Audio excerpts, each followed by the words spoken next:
tema hoje é o novo chegou. O novo chegou. Bom, esse tema, ele é um tema avulso. Ele não faz parte de nenhuma série.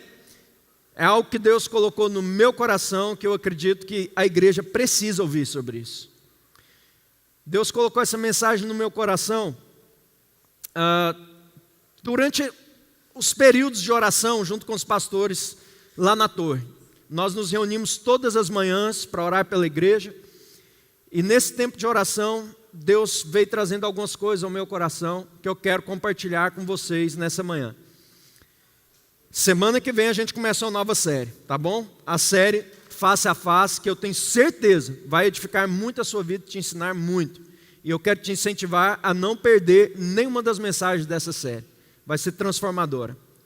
Bom, vamos começar lá em Lucas capítulo 5, versículo 36 a 38. Lucas 5, 36 a 38. Ninguém tira remendo de roupa nova e o costura em roupa velha. Se o fizer, estragará a roupa nova, além do que o remendo da nova não se ajustará à velha. E ninguém põe vinho novo em vasilhas de couro velhas. Se o fizer, o vinho novo rebentará as vasilhas, se derramará e as vasilhas se estragarão. Pelo contrário, vinho novo deve ser posto em vasilhas de couro novas, que são também chamadas de odres, ok? Bom, em primeiro lugar, baixe sua cabeça, feche seus olhos e ore comigo agora. Seja sincero nessa oração e diga assim ao Senhor agora: Senhor, prepare o meu coração para o novo do Senhor. Me prepare para receber esse vinho novo que o Senhor tem para nós nessa hora. Senhor, transforma-me em um odre novo. Me restaura, me cura, me transforma e restitui na minha vida tudo que é seu e que por acaso o inimigo tenha levado. Mas não restitua, Senhor, da maneira antiga. Restitua dentro do novo que o Senhor tem para mim. Em nome de Jesus. Amém. Glória a Deus. Você prestou atenção no que você orou? Então vamos lá. Bom, em primeiro lugar, deixa eu te explicar o que essa parábola que nós acabamos de ler significa. É uma parábola que Jesus contou quando ele foi questionado pelos fariseus por que os discípulos dele não jejuavam. E Jesus deu para eles uma explicação dizendo que ninguém jejua em uma festa de casamento. Ninguém jejua enquanto o noivo está presente. Mas quando o noivo for retirado, então os discípulos vão jejuar. E aqui é uma referência óbvia de que Jesus está falando sobre ele mesmo. Ele é o noivo. Agora, quem é que vai para uma festa de casamento? Naquela época uma festa de casamento durava 7 dias. Tá certo? E ninguém vai para uma festa de casamento onde há comida e bebida em abundância para ficar de jejum. Certo? É sobre isso que Jesus estava falando. E aqui é óbvia a figura. Jesus estava mostrando que ele era o noivo e os discípulos eram os convidados para a festa. Então o sentido disso aqui que Jesus estava explicando é o seguinte: quando você jejua pelo desejo de ver Deus se manifestando. Bom, Jesus estava dizendo: eu sou Deus, eu já manifestei, eu estou aqui, então por que meus discípulos vão jejuar? Mas vai chegar uma hora em que eu serei tirado deles, e aí eles vão jejuar. E aqui Jesus estava contando sobre o momento onde ele não estaria mais fisicamente conosco, não é? E aí então sim, há necessidade de jejum. Por quê? Porque o jejum ativa a nossa fé. E não era necessário aos discípulos esse tipo de fé, porque Deus em pessoa já estava lá. Você não precisa ter fé naquilo que você vê, porque a fé é a certeza de coisas que não se veem. Então hoje nós precisamos de fé, porque Jesus não está fisicamente presente aqui. Se Ele estivesse, a gente não precisaria de fé. E depois de explicar isso para os fariseus, Jesus contou essa parábola que nós acabamos de ler. E antes de entrar na explicação da parábola em si, deixa eu te dizer o motivo pelo qual os fariseus questionaram a Jesus por que os discípulos dele não jejuavam. É porque Jesus era judeu. E como judeu, os fariseus pensavam que os discípulos de Jesus deviam adotar as práticas da religião judaica.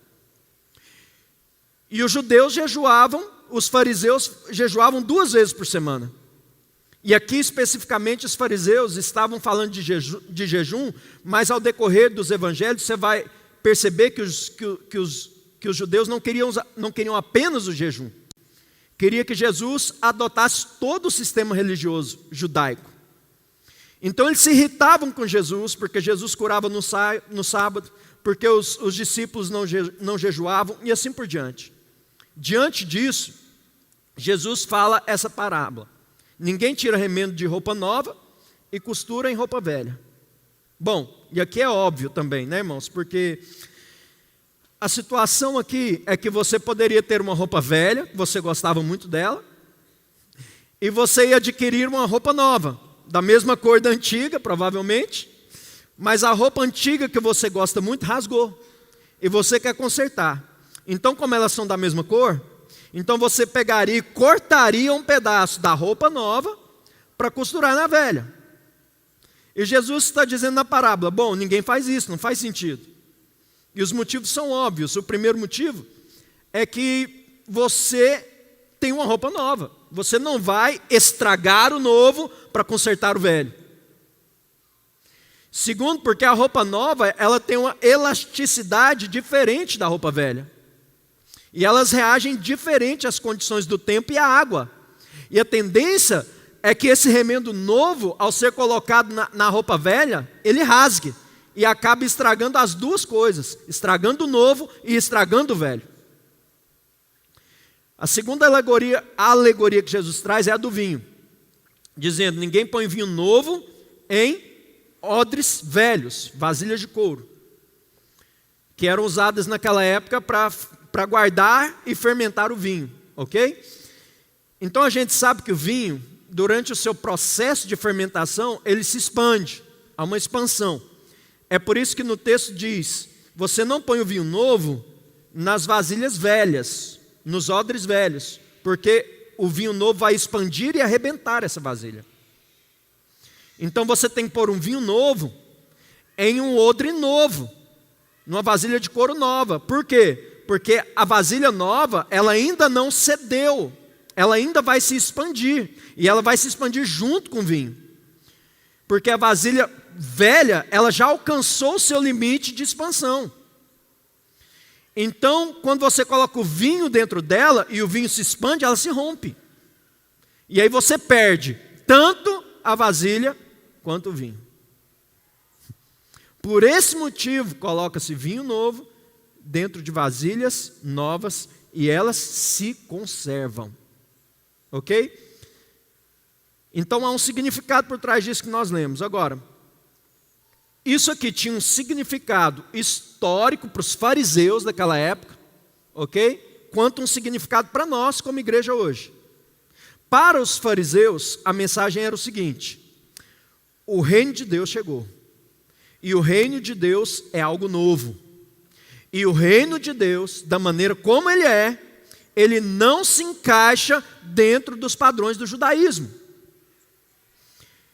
E os fariseus entenderam muito bem que o que Jesus estava dizendo para eles era o seguinte: eu não vim implantar o judaísmo na terra. Eu vim implantar o reino de Deus. E eles ficavam bravos com isso. A estrutura que vocês têm não comporta o reino de Deus.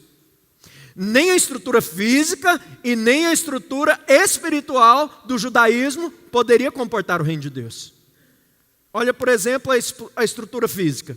Os judeus só se reuniam em templos, em sinagogas. O ministério de Jesus era nas ruas.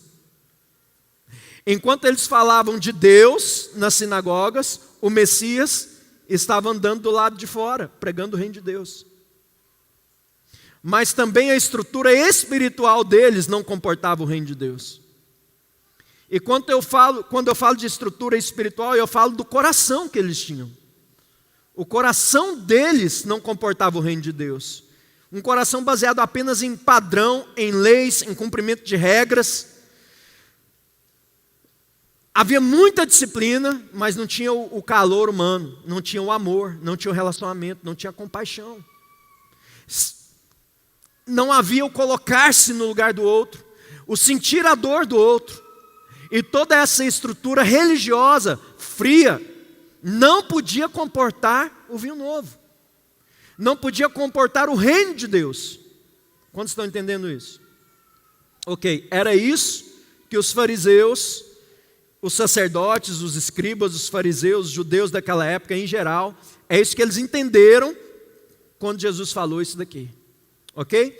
Agora, como isso se aplica a nós, aqui como igreja, hoje, no ano de 2019? Bom, quero sugerir que é muito parecido com aquilo que se aplicou a eles naquela época. Porque embora os tempos tenham mudado,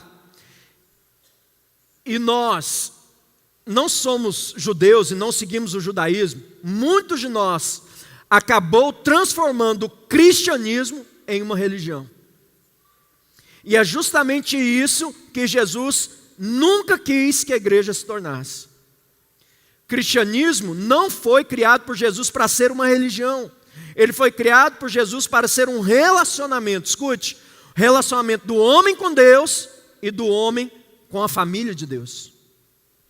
Então, o cristianismo resume-se em relacionar-se com Deus e relacionar-se com a família de Deus, que é a igreja. E uma coisa não anda sem a outra.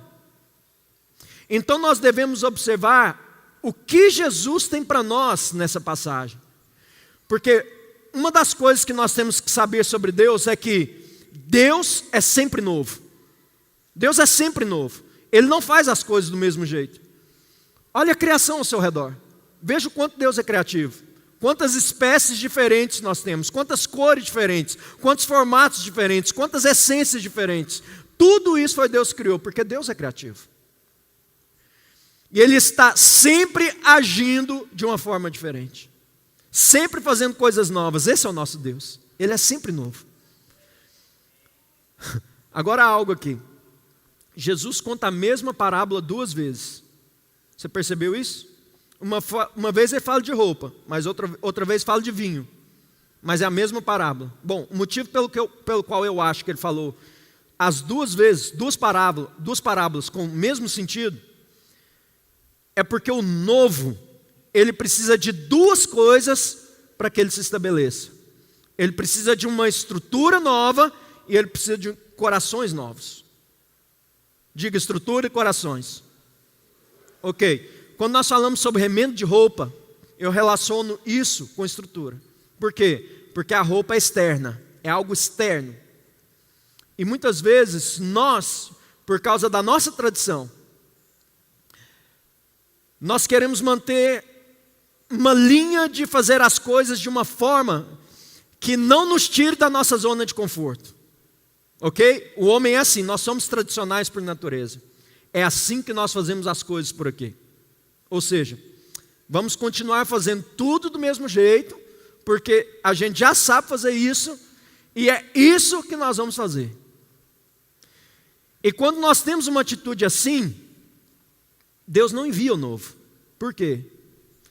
Porque você não pode estragar o novo para consertar o velho. Essa roupa nova representa as nossas estruturas, novos sistemas, nossos costumes, nossa liturgia, nosso jeito de fazer as coisas. Olha, irmãos, às vezes aquilo que Deus quer fazer não se encaixa dentro daquilo que nós já temos. Deixa eu te dar um exemplo. Quando eu e minha esposa assumimos a igreja local, nos tornamos pastores aqui, nós estávamos cheios de ideias na nossa cabeça, ainda estamos.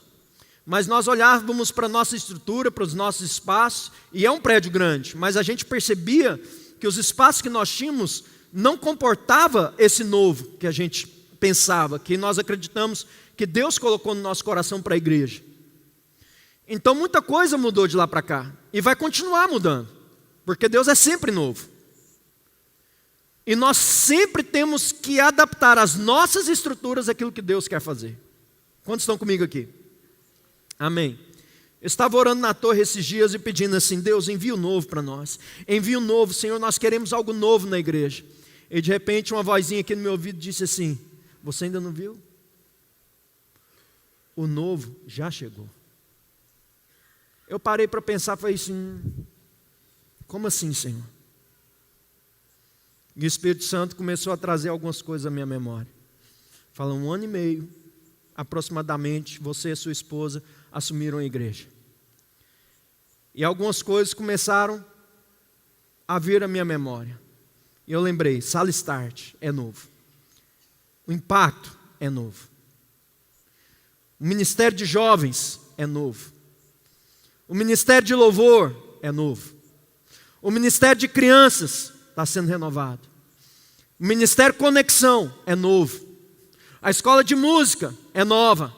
Os grupos de interesse é novo. Os pastores dando plantão na igreja, coisa nova. Oração todos os dias na torre, é novo. Ministério de Ação Social está nascendo, estamos grávidos de 9 meses dele. Ministério Pimenta e Sal, que é o ministério de família da nossa igreja, é novo. Lançamos ontem, é recém-nascido. A propósito, abre aspas, ontem nós tivemos o lançamento do Pimenta e Sal para todos os casais da nossa igreja. E se você é casado e não esteve aqui conosco ontem, vai cair um raio na sua cabeça. Não, olha, é uma pena que você não tenha estado aqui. Foi um momento muito bonito. Eu diria que foi um momento histórico na nossa igreja. Tá certo? Porque aqui nessa igreja, nós começamos um trabalho de casais que é único no mundo. Você não vai encontrar em nenhum lugar do mundo o modelo de ministério de casais que nós começamos aqui na igreja. E você não pode ficar fora disso, irmãos, porque isso faz parte do novo de Deus para nós. Escute isso. Ontem nós estávamos aqui lançando o projeto, explicando para os irmãos o que é o Ministério Pimenta e Sal. E como esse ministério vai englobar toda a área de família da nossa igreja, principalmente focando em casamentos da igreja. Porque uma igreja forte é feita de famílias fortes, e famílias fortes são feitas de casamentos sólidos. Então agora escute, se você não estava aqui ontem, você tem que saber uma coisa: o Ministério Pimenta e Sal, ele tem algumas frentes. Nós vamos trabalhar com eventos, vamos trabalhar com cursos, nós vamos ter uma conferência anual, mas há 2 coisas que vão acontecer periodicamente que você tem que participar. Presta atenção aqui, uma delas são as resenhas. As resenhas são reuniões descontraídas de casais que se reúnem em uma casa para comer juntos e para ter uma palavra de edificação. É como se fosse um grupo de interesse, mas para uma quantidade maior de pessoas, onde os assuntos tratados são especificamente para casados. Então quem é solteiro está vetado, mesmo que seja noivo, não pode, é para quem está casado. Ok? Você precisa de uma senha para entrar na resenha. Ok? A senha é aliança no dedo da mão esquerda. Ok? Aqui ó, aliança de ouro. Todos os casais da igreja precisam estar conectados em uma das nossas 4 resenhas. Nós abrimos 4 resenhas, ok? Queremos abrir mais uma, mas por enquanto são 4, ok? Temos uma na casa do Marcelo e da Renata, uma na casa da pastora Nilza, uma na casa dos pastores Ivanor e Eliana, e uma que é a resenha mãe de todas as resenhas, que é na casa do Alessandro e da Brodinha, que não tem mais nome, é Brodinha mesmo. Você tem que se conectar com uma dessas resenhas. Você que é casado e não está na rede de relacionamento de nenhuma dessas pessoas que eu falei aqui, você tem que se conectar com alguma dessas resenhas. E nós queremos te ajudar, ok? Só manda uma mensagem para nós ou procura a gente, fala com qualquer um dos nossos pastores. Nós vamos pegar o seu contato e vamos te conectar com uma resenha, ok? E resenha, irmãos, é topíssima. É uma reunião de comunhão e edificação. E é muito simples, é um grupo de WhatsApp. Todo mundo daquela resenha participa desse grupo de WhatsApp. Ali no grupo se organiza tudo da reunião. Decide quem é que vai levar o quê, quem vai comer o quê, que vai comer naquela noite. Cada um se mobiliza e vira aquela coisa maravilhosa. Quando chega lá, eles fazem essa organização. E a igreja provê um grupo de pregadores que pregam especificamente na área de casais. Tá certo? E eles trazem estudos para essa resenha, para essas resenhas. Estudos rápidos, de 40 minutos. E o resto é comunhão e, principalmente, relacionamento com outros casais. Ok? Então, participando de uma resenha, você vai estar recebendo o alimento para o seu casamento e vai estar sendo pastoreado. E quando você passar por alguma dificuldade, porque casamento tem dificuldade, você terá pessoas que estarão na mesma fase de vida, que passam as mesmas circunstâncias que você, pessoas de Deus que vão poder te ajudar. Então, todos os casais da igreja precisam estar numa resenha. Ela só acontece uma vez por mês, só uma por mês, no segundo sábado de cada mês. A próxima é dia 14 agora, 14 de setembro, ok? Daqui 2 sábados. Você tem aí 2 semanas para entrar em contato com a gente, ou qualquer um desses pastores ou líderes de resenha, e mandar um recado para nós. A gente vai te conectar com essa resenha, tá bom? Se você conhece cada um dos anfitriões que eu falei aqui, se você conhece Arquimedes e Vanessa, Marcelo Renata, Ivanor Iliana, Alessandra Brodinha, já pode falar direto com eles. Ok? Só procurar eles e falar, eu quero ir na sua resenha. E pronto, eles colocam no grupo de WhatsApp e você já entrou. Faça assim. Beleza? Entendeu? Fecha aspas. É novo, nasceu agora. Sabe o que isso significa? O novo chegou. Você já viu como a igreja está renovada? Os grupos. Os irmãos já perceberam que Deus nos deu uma coisa nova para nos renovar? Para que nós pudéssemos nos contextualizar com o que Deus está fazendo no mundo. Deixa eu te dizer algo. A igreja não precisa ficar inventando muita moda. Sabe o que nós precisamos? Nós precisamos ter a sensibilidade de perceber o que Deus está fazendo no mundo e nos unir a Ele. Porque Deus está agindo no mundo. Deus tem uma missão no mundo. E a missão de Deus é salvar o homem. Olha, os grupos são uma estratégia de Deus para nós alcançarmos essa geração. A maneira como nós fazíamos antes, os grupos, era eficiente para alcançar uma geração que já passou. E nós precisávamos de uma nova ferramenta, uma nova estratégia para uma geração, para um novo estilo de vida. E os grupos de interesse são essa ferramenta. E Deus nos deu isso. Isso é único aqui, irmãos. Começou aqui, nasceu aqui. Assim como o Ministério Pimenta e Sal, que eu falei para os irmãos, é um trabalho de casais nas casas, em grandes grupos de comunhão e edificação, que não existe em nenhum outro lugar do mundo. O que refere em relação à ação social, eu também não vou inventar moda, eu vou pegar o que está funcionando, eu vou pegar aquilo que eu vejo que Deus já está fazendo, que Deus já está usando pessoas para fazer várias coisas, que nós vamos fazer é promover isso. Vamos ajudar isso a crescer. Porque Deus já está fazendo. Eu só preciso me organizar e me estruturar. Eu preciso de roupa nova, de nova estrutura, mas o trabalho já está sendo feito. As pessoas já estão fazendo, Deus já está movendo. Foi Deus que começou, não foi eu. Eu só quero me unir a Ele. Eu tenho muito respeito, irmãos, por coisas que começam de maneira orgânica. Por ministérios que começam porque Deus mandou alguém fazer alguma coisa. A resenha começou assim.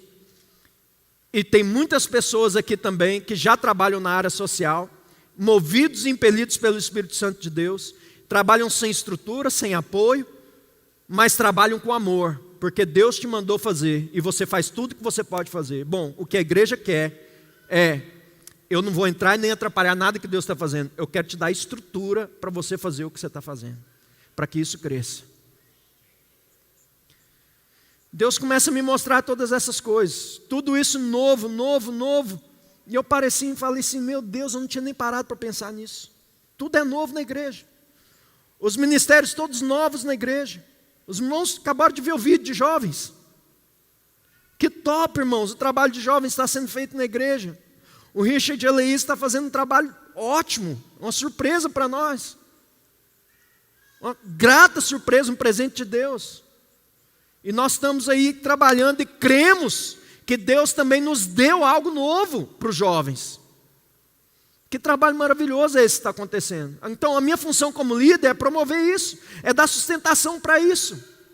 É ajudar essas pessoas a desenvolverem o seu ministério. Então é tudo novo, a ação social é nova, casais é novo, grupos são novos, os jovens são novos, os pastores estão renovados. Não são novos, mas estão renovados. Barba branca, cabelo branco. Olha, irmãos, eu gosto muito de ver como a nossa igreja está se reorganizando. Eu acho que nós estamos nos organizando para receber o reino de Deus, para que o reino de Deus realmente seja implantado aqui. Deus está nos dando roupa nova. Sala Conexão é nova. Nosso berçário é novo. Nossa secretaria ministerial é nova. O subsolo é novo, está reformado. O galpão, cadê o galpão? Nós vamos construir ali na frente. Semana que vem já começa. Já compramos o material, está lá, empilhado lá. Outra coisa nova. Como eu disse agorinha, os pastores de vocês são novos pastores. Bom, eu sei que da equipe de 9 pastores que nós temos, 5 já passaram dos 60. Mas deixa eu te dizer algo. O novo não tem a ver com idade, tem a ver com coração. Quero dizer para vocês que os seus pastores são renovados. Eles estão renovados, eles estão unidos. Eles estão correndo juntos para a mesma linha de chegada. Nós estamos trabalhando em unidade na igreja. Naquele sistema, um por todos e todos por um. Há quanto tempo você não vê problema entre pastores e líderes da igreja brigando por causa de pessoas, gente tentando defender reino, território, tribo? Você não vê mais esse sentimento de posse que já existiu anteriormente sobre discípulos, meu discípulo, ninguém tem acesso. Acabou, foi extinto. Quem é novo na igreja nem sabe que isso aconteceu.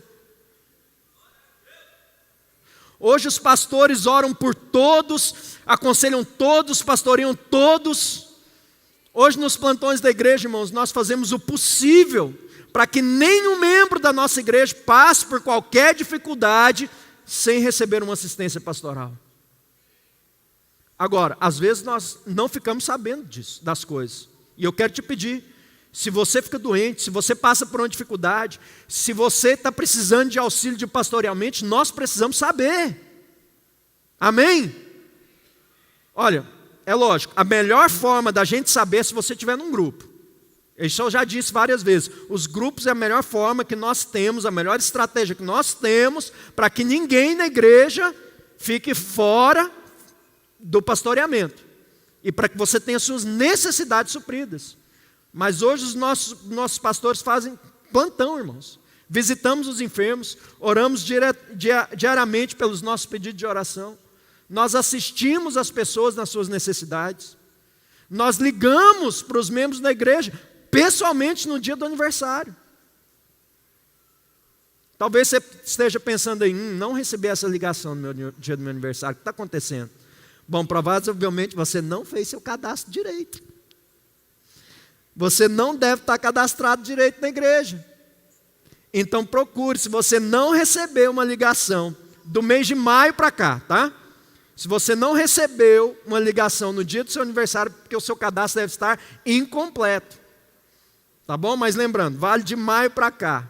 Se você está dentro dessa margem aí, você fez aniversário depois de maio, tá vendo? Maio, junho, julho, agosto, e você não recebeu essa ligação, pode procurar a secretaria ministerial, porque o seu cadastro não vai estar não está atualizado. Nós não temos sua data de aniversário. Tá certo? Não ligou, então pode olhar. Tá bom? Então nós precisamos desses cadastros, porque o nosso sistema nos avisa quem está fazendo aniversário, a gente pega o telefone de manhã e já liga para todo mundo. Hoje nós temos pastores que oram e guardam a vida de vocês. Tenha certeza disso. Você está guardado debaixo da oração. Deixa eu te dar um exemplo. Quem aqui sabe que nessa semana, especificamente no dia 30, também conhecido como ontem, houve um movimento de feitiçaria no Brasil? Você sabia disso? Esse movimento foi feito para atingir as igrejas, com esse objetivo. O objetivo deles, escute, foram fazer atos proféticos para ativar 12 demônios, 12 tronos no Brasil, com o objetivo de paralisar a igreja, atingindo as pessoas na alma, trazendo frieza no coração, desânimo, para roubar a sua energia, roubar a energia das pessoas. Sabe aquela coisa que parece que você já acorda cansado? Então, são demônios que roubam a energia. Ok? É ato de feitiçaria. Para gerar insatisfação nas pessoas, decepção nas pessoas. Não pense que corrente espiritual é brincadeira, porque não é. Esse trabalho de feitiçaria foi feito para atingir os membros das igrejas evangélicas, com todos esses tipos de sentimentos da alma, para segurar essas pessoas em sentimentos, em prisões de tristeza, de decepção em relação à igreja e à obra de Deus. Presta atenção no que estou te falando, mas deixa eu te dizer algo. Nós pastores aqui da igreja, seus pastores, nós nos mobilizamos essa semana, durante toda a semana, nós subimos na torre e nós nos posicionamos e oramos para que todo o nosso rebanho seja protegido. Todo o nosso rebanho. E você está protegido contra esses ataques de feitiçaria, em nome de Jesus. Sabe por quê? Porque você tem pastores que guerreiam por você. Os pastores estão guerreando por você. Você tem que saber disso. Eu quero te dizer algo. Irmãos, esses velhinhos, quando eles oram,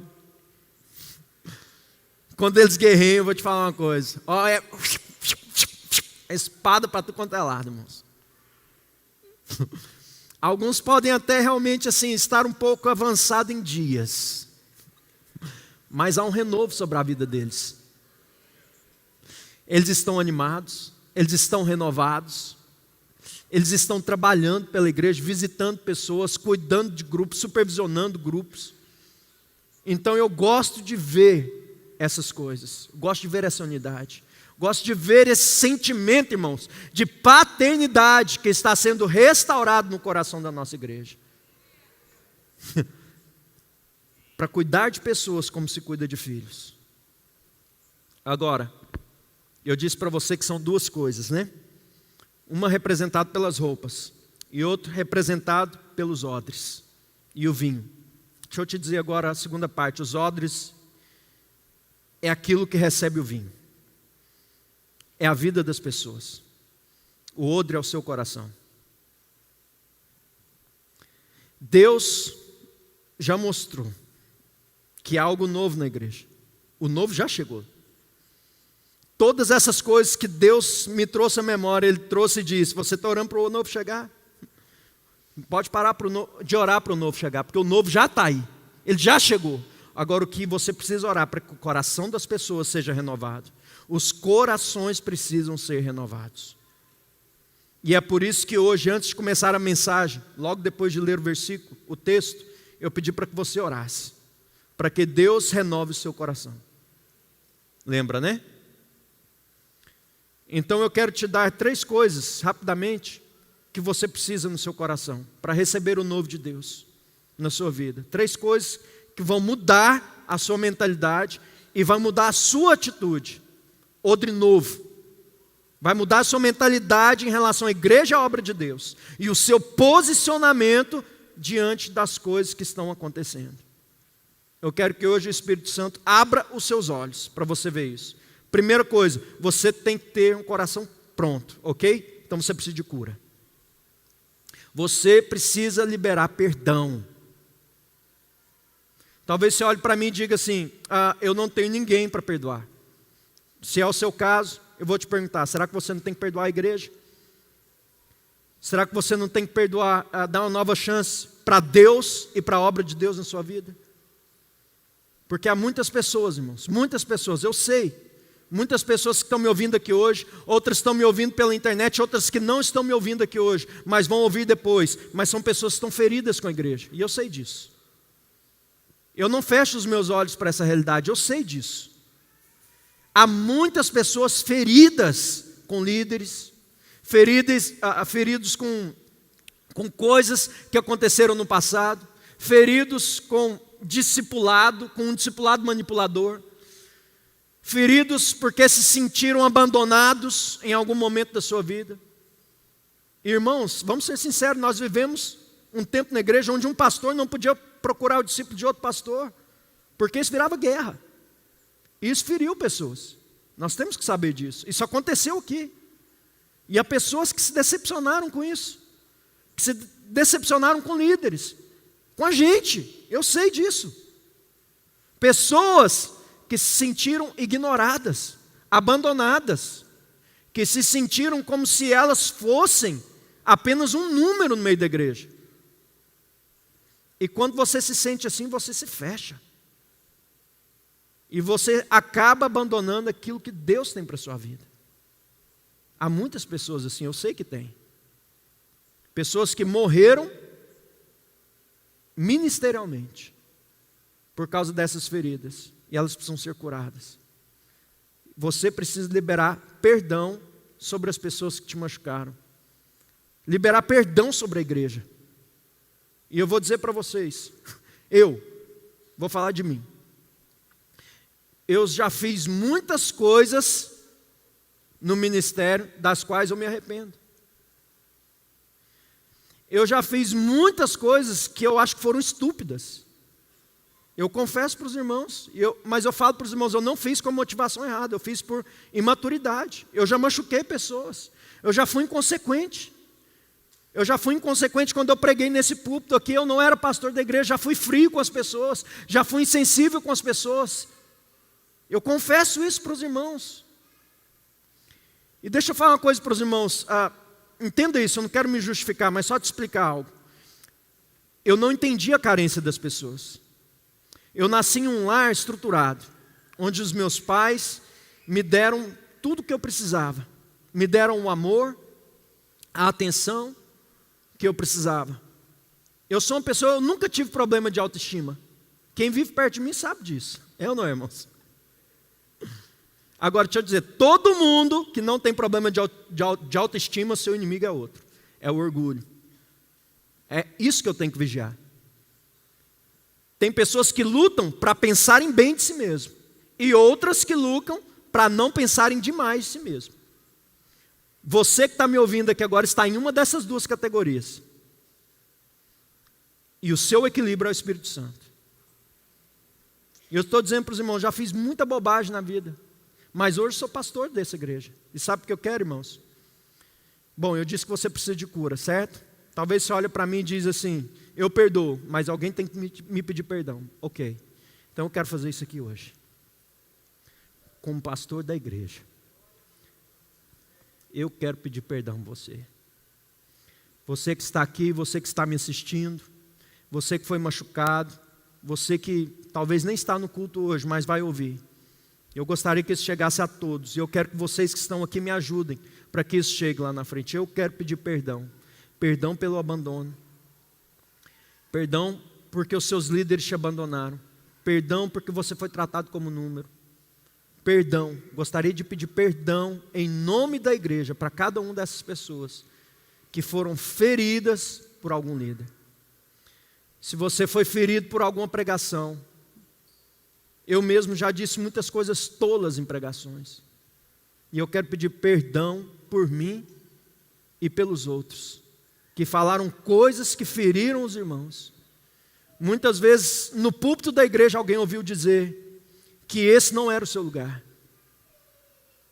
Isso aconteceu aqui. Irmãos, a casa de Deus nunca pode ser o lugar errado para alguém. Nunca. E eu quero consertar isso e te dizer, esse é o seu lugar. Mesmo que você não se envolva com nada, mesmo que o seu coração não esteja aberto, mesmo que você não queira mudar de vida, mesmo que você não queira a transformação que Deus quer para você. Esse é o seu lugar. Se você não quer fazer parte de um grupo, esse é o seu lugar. Se você é casado e não quer participar de nada que a igreja está fazendo sobre casais, esse é o seu lugar. Porque é aqui que você vai ter a chance de ser tocado pelo Espírito Santo. Então quero te pedir perdão. Perdão pelas feridas, pelos erros de todos os pastores da igreja, em nome de todos os pastores, pelo abandono, pela frieza, pela insensibilidade. Nos perdoe. Eu estou pedindo para que você nos perdoe, não é por causa de nós, é por causa de você. Você precisa dessa cura. Você precisa dar uma nova chance a Deus na sua vida. Isso é a primeira coisa que você precisa para experimentar o novo de Deus. Você precisa liberar perdão, você precisa de cura para o seu coração. Uma segunda coisa que você precisa desejar ser liberto. Se algum pecado na sua vida, se algum hábito de pecado na sua vida, clame ao Senhor e diga a Ele: Senhor, eu quero algo novo na minha vida. Eu quero tudo de novo, eu quero renovo na minha vida. Eu quero experimentar a presença de Deus de novo. Deseje isso. Peça isso ao Espírito Santo. Gere esse arrependimento no meu coração. Gere esse desejo no meu coração por santidade, pela Tua presença. Desejo. Essa é a palavra, desejo. Você precisa desejar de novo. Há pessoas aqui que precisam desejar de novo. Desejar a presença de Deus de novo. Desejar serem úteis a Deus de novo. Desejo. Se você está cativo em algum pecado, meu irmão, deseje ser liberto. Busque isso. Busque ajuda, escute, converse com a gente, nós queremos te ajudar. Converse com alguém, fale para o seu líder, para o seu pastor, porque Deus não te criou para ser escravo, Deus te criou para ser vitorioso. E nós cremos nisso. Você precisa de cura, você precisa desse desejo pela presença de Deus. E em terceiro lugar, você precisa de crer. Você precisa receber o novo de Deus. Você precisa assumir o novo de Deus. Você precisa ter uma atitude diferente diante das coisas. Abra os seus olhos. Olha, você já fez alguma coisa que deu errado aqui na igreja? Já? Talvez você já tenha feito. Deixa eu te dizer, faz de novo. Não deu certo da primeira vez? Faz de novo, vai dar certo. Você abandonou um ministério? Retome. Você se esqueceu de quem você era? Está na hora de você se lembrar. Deus quer restituir o seu ministério, a sua unção, quer curar o seu coração. O vinho novo chegou. Limpa a sua estrutura, limpa o seu coração, renove o seu coração. Apresente o novo odre diante de Deus e diga: Senhor, derrame o vinho novo. Para que você não perca a oportunidade que Deus está te dando nessa hora. Levante a sua voz a Deus e diga: Senhor, faz de novo comigo aquilo que aconteceu lá atrás. Reativa a chama, faz mais uma vez. Eu quero o novo de novo. As evidências estão aí, irmãos. O novo chegou. Tem uma coisa nova sobre a igreja. O novo veio. Nós oramos, nós clamamos e Deus mandou. E Ele vem com uma onda de cura sobre a igreja. Esse novo vem com essa onda de cura, irmãos. E essa onda de cura desencadeia outras coisas na igreja. Ela desencadeia o perdão, porque é uma onda de perdão, a unção para perdão. Uma onda de restauração de alma. Também restauração de mentalidade, de amor, de ministério. Restauração de famílias. Há uma onda de restauração. Deus está se movendo. Há uma onda também de restituição. Mas essa restituição não vem na forma do velho. Esqueça do velho. Deus vai fazer coisas novas na sua vida. Deus tem um ministério para você, mas Ele vai fazer de novo, de um jeito novo. É uma onda de restituição, de acordo com o novo de Deus. E tudo isso traz um resultado, que é uma onda de frutificação que virá. É Deus curando o útero espiritual da igreja, para que nós tenhamos novos filhos. Vamos ficar de pé e vamos começar a orar para receber o novo de Deus pela nossa vida.